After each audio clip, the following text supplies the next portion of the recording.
बहरहाल पहले इमरान खान साहब का स्टेटमेंट आप सुन ले। उन्होंने कहा कि मैं सारी जिंदगी जेल की चक्की में गुजार लूंगा लेकिन फिरौनियत और यजीदियत के सामने नहीं झुकूंगा। ये एक जुमला जो है ना, ये नवाज शरीफ के पूरे खानदान की नस्लों की सियासत के ऊपर भारी है। ये जुल्फिकार जी भुट्टो को आप निकाल दें, बेनजीर भुट्टो, भुट्टो खानदान निकाल, जरदारी खानदान की सारी नस्लों के ऊपर भारी है ये एक जुमला कि जनाब है। और ये जुमला बोला कहां से? इमरान खान ने जेल के अंदर से बैठकर बोला। नवाज शरीफ, मरियम नवाज, बाकी सारे जेल के अंदर बैठ गए, इनके ट्विटर अकाउंट ही बंद हो जाते हैं, बात ही नहीं करते, जबान बंद हो जाती है, डीलों के चक्कर में लगे रहते हैं। फलाने जज ਨੂੰ बनाओ, फलाना वकील कर लो, फलाने ब्यूरोक्रेट से बात करो, फलाने ऑफिसर से बात करो, फलाने फौजी के घर पहुंच जाओ, फलाने के रिश्तेदार को ढूंढो, तो ये इन्हीं कामों में लग जाते हैं।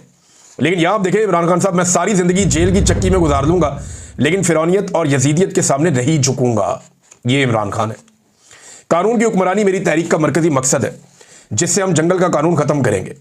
जब सियासी जमात पर तमाम दरवाजे बंद कर दिए जाए, इन पर जुल्म किया जाए, अदलिया आज़ाद ना हो, तब उनके पास सवाए पुरअमन एहतजाज के कोई दूसरा रास्ता नहीं बचता। मैं अपनी पार्टी, कारकुनान और सपोर्टर्स को हिदायत करता हूं, ये बहुत इंपॉर्टेंट बात है जो इमरान खान साहब ने की है, कि आप सब लोग एक भरपूर मुल्क गिर तहरीक के लिए तैयार हो जाएं। इस बार सिर्फ इस्लामाबाद नहीं, पूरे पाकिस्तान की कॉल दूंगा। ये इमरान खान साहब की अब स्ट्रेटजी है, क्योंकि ये हुकूमत बहुत बुरी तरह एक्सपोज हुई है और हुकूमत जो है वो एक जोम में भी मुब्तला हो गई है कि पता नहीं इन्होंने अवाम को कंट्रोल कर लिया है। लेकिन अगर पूरे पाकिस्तान में सेम टाइम में एहतजाज होगा तो लॉ इन्फोर्समेंट को हर जगह पे मुतहर्रिक होना पड़ेगा और फिर उनकी कैपेसिटी पे, उनकी सलाहियत पे भी सवाल पैदा होगा। और अगर इमरान खान साहब कहते हैं जहां जिसका बस चले बस वो एहतजाज करता जाए और सड़कें बंद करो, एहतजाज को बढ़ाओ, हर तरफ पहिया जाम करो, और पहिया जाम तो होता रहता है पाकिस्तान में, जमात इस्लामी ने भी किया और लोग भी करते हैं, तो तहरीक इंसाफ कर लेगी तो क्या हो जाएगा। लेकिन असल पहिया जाम जिस दिन इस मुल्क में हुआ ना, तो सबके 14 तबक रोशन हो जाएंगे। तो इमरान खान साहब एक नई हिकमत अमली के साथ आ रहे हैं कि अब मैं सिर्फ इस्लामाबाद में नहीं, पूरे पाकिस्तान की कॉल दूंगा। तो ये जो पूरे पाकिस्तान की कॉल होगी ना, ये वर्कर्स के लिए होगी। लीडरशिप इमरान खान साहब की किस तरह की है अब आप अंदाजा कर लें खुद ही। यानी अपनी मर्जी से वो एहतजाज करते हैं, नहीं करते तो नहीं करते। खैबर पख्तूनख्वा से बाहर निकलने का नाम नहीं ले रहे, जिन्हें खैबर पख्तूनख्वा में ड्यूटी लगाई गई है। पंजाब के अंदर जो निकलता है उसे गिरफ्तार कर लिया जाता है। आलिया हमजा कुछ ना कुछ करके गाड़ी को घसीट रही है, कोशिश कर रही है।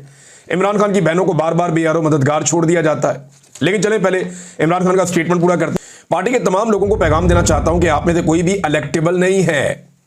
आप सब नजरिए के जोर पर जीत कर आए हैं। मुझे सबके बारे में मालूम है कि कौन विकेट के दोनों अतराफ में खेल रहा है। वैसे खान साहब तो कह रहे हैं मुझे मालूम है। अली अमीन गंडापुर साहब इरशाद भट्टी साहब के प्रोग्राम में खुद ये एतराफ कर चुके हैं कि पाकिस्तान का फायदा हो तो मैं विकेट के दोनों जानिब खेलूंगा, ये कोई गलत बात नहीं है। ये अली अमीन गंडापुर साहब ने खुद एतराफ किया था। तो खान साहब ने वही बात की, उन्होंने कहा जी मुझे मालूम है कौन विकेट के दोनों तरफ खेल रहा है। जो पार्टी अहकामात पर अमल पैरा नहीं होगा, इसकी जमात में कोई जगह नहीं होगी। मुझे जब भी मौका मिला पार्टी इंतखाबात करवाऊंगा। पार्टी में इलेक्शन करवाना नागुज़ीर है ताकि वर्कर्स ऊपर आ सकें। 9 मई सिर्फ आधे घंटे का केस है। इसकी सीसीटीवी फुटेज चुराने वाले ही असल जिम्मेदार हैं। अगर वो समझते हैं कि पाकिस्तान तहरीक इंसाफ ने 9 मई किया था तो सीसीटीवी फुटेजेस सामने ले आए। पॉलीग्राफिक टेस्ट तो शहबाज शरीफ का होना चाहिए और उससे पूछा जाना चाहिए कि वो फॉर्म 47 से आया है या फॉर्म 45 से। मैं पाकिस्तान का साबिक वज़ीर आज़म हूं जिसके लिए जेल में अलग कैटेगरी होती है, लेकिन मुझे जेल में आम कैदियों वाली सहूलियात भी नहीं दी गई। मुझे जेल के जिस सेल में 22 माह से कैद किया हुआ है वो एक चक्की है। इसी मुल्क में चोरों को वीवीआईपी सेल में रखा गया जो किसी स्वीट से कम नहीं थे। यहां जंगल का कानून है और एक कर्नल के कहने पर तमाम अदालती अहकामात हवा में उड़ा दिए जाते हैं।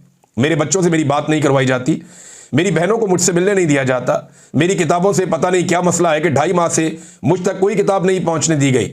सिर्फ वही किताबें दी जाती हैं जो पहले से ही मैं पढ़ चुका हूं।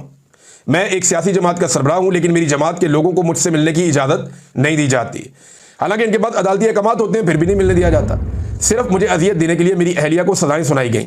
इससे ज़्यादा घटियापन क्या हो सकता है। एक हफ्ते में मेरी अहले खाना या वकला से सिर्फ 30 मिनट की मुलाकात करवाई जाती है। मेरी अहलिया पर सिर्फ सहूलतकारी का झूठा इल्ज़ाम था जो साबित भी नहीं हुआ। कल हाई कोर्ट के बाहर होने वाले एहतजाज में तमाम अपोजिशन अरकान लाजमी शिरकत करें। 26वीं तरमीम के बाद अदलिया बिल्कुल मफलूज और बेअसर हो चुकी है। इस्लामाबाद हाई कोर्ट का चीफ जस्टिस बारहा वादे करने के बावजूद भी हमारे केसेस नहीं लगा रहा। सुप्रीम कोर्ट ने मिलिट्री ट्रायल के हक में फैसला देकर अपने ही अदालती निज़ाम पर अदम एतमाद कर दिया है। भारत के जवाब में हमारी फोर्सेस खसूसन पाक फजाइया ने ज़बरदस्त जवाब दिया है और पूरी कौम ने भी साथ दिया है। मैं जेल में कैद हूं, मगर यहां भी लोगों ने पाकिस्तान के जवाब पर खुशी मनाई। अडियाला जेल में कैद इमरान खान साहब ने सहाफ़ियों से, वकला से और सबसे गुफ्तगू की। ये जनाब उस गुफ्तगू का खुलासा है।